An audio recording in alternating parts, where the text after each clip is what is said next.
Pessoas, agora a gente vai para a segunda parte do vídeo e o meu objetivo é te apresentar bem resumidamente, porque a narrativa é longa, né, sobre os principais mitos que o Platão sugere e rememora para explicar alguns dos seus conceitos filosóficos, como, vou citar os mais conhecidos, tá? Existem outros, como o mito da caverna, do cocheiro, do anel de Giges, de Andrógeno e de Hermes. O mais famoso de todos é indiscutivelmente o mito da caverna. Do que se trata esse mito? Se trata de uma alegoria publicada pelo Platão no capítulo 7 do livro A República, onde há uma descrição ali de um diálogo entre Sócrates e Glauco. Sócrates apresenta uma narrativa simbólica de pessoas que teriam nascido dentro de uma caverna, ou pelo menos introjetados lá nos primeiros dias de vida, amarrados por algemas, por grilhões fixados nas paredes da caverna. Ao fundo da caverna havia uma fogueira, um feixe de luz que projetava sombras de pessoas que estavam do lado de fora da caverna, né?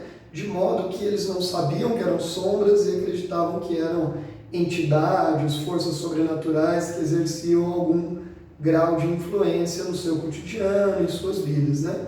A questão é, aquelas pessoas não se sentiam presas, não se sentiam privadas de liberdade, nem consideravam suas vidas ruins, porque não consideravam outra forma de vida, a existência de outra forma de vida. Na narrativa socrática, um desses caras resolveu sair da caverna, começou a indagar sobre a possibilidade de uma vida fora da caverna, né? Tentou ver a possibilidade de romper os grilhões que lhe prendia, percebeu que era possível, foi ao fundo da caverna, encontrou um feixe de luz, rompeu esse feixe, ampliando a abertura e conseguiu migrar ali para a realidade exterior. Na saída ele não conseguiu enxergar nada, se contorceu no chão, dada a força da luminosidade muito intensa para quem passou a vida inteira dentro de uma caverna, né?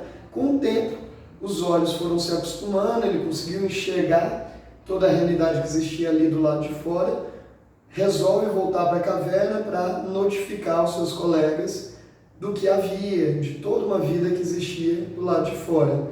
Seus colegas não acreditaram, imaginaram que ele tinha enlouquecido, o acusaram de desrespeitar as tradições e ele foi ameaçado de morte.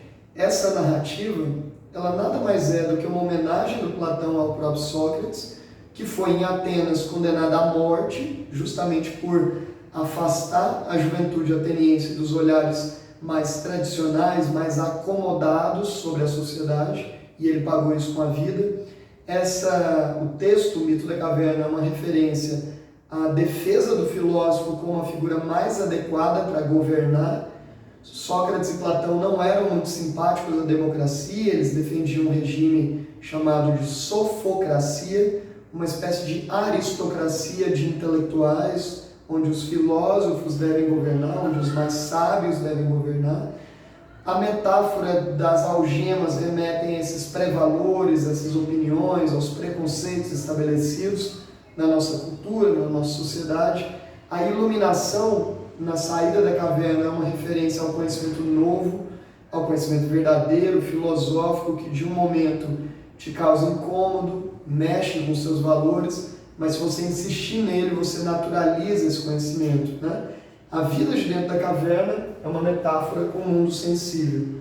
A vida de fora da caverna é uma metáfora com o mundo inteligível, né? Então, a gente pode entender a vida de dentro da caverna como o campo da opinião, a vida de fora da caverna como o campo da verdade. Isso é a base, o núcleo central da filosofia platônica. E aí a gente encontra outros mitos auxiliares a esse, dentro da obra República ou de outras obras do Platão, como um livro chamado O Banquete. E um desses exemplos é o mito do cocheiro, que está presente na obra República também. Platão cria uma alegoria de que nós temos dentro do nosso corpo uma espécie de cocheiro. Cocheiro é o cara que comanda a carruagem, né? Que conduz os cavalos na carruagem. E a metáfora do Platão é de que nós somos um cocheiro e temos dentro de nós também dois cavalos interiores, que ele chamou de alma racional, alma colérica e alma apetitiva. A alma racional é o nosso cocheiro, é o que comanda as nossas decisões, né? A nossa mente, a nossa consciência, a nossa razão. E nós temos dentro de nós dois cavalos interiores, que é a alma colérica, que é todo instinto de defesa que o nosso organismo tem, seja a fúria, o ódio, a ideia da força física, ou seja também o que a gente chamaria hoje de sistema imunológico ou anticorpos. A ideia do Platão é que a gente tem uma força interior que nos mantém vivo, que nos protege, e ele chama isso de alma colérica. Há uma terceira coisa, que é a alma apetitiva, que são os nossos desejos.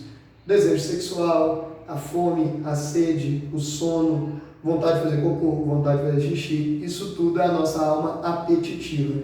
E essas três forças comandam o nosso corpo: a razão, a alma colérica e a alma apetitiva, né? Dos desejos, da força vital e da razão.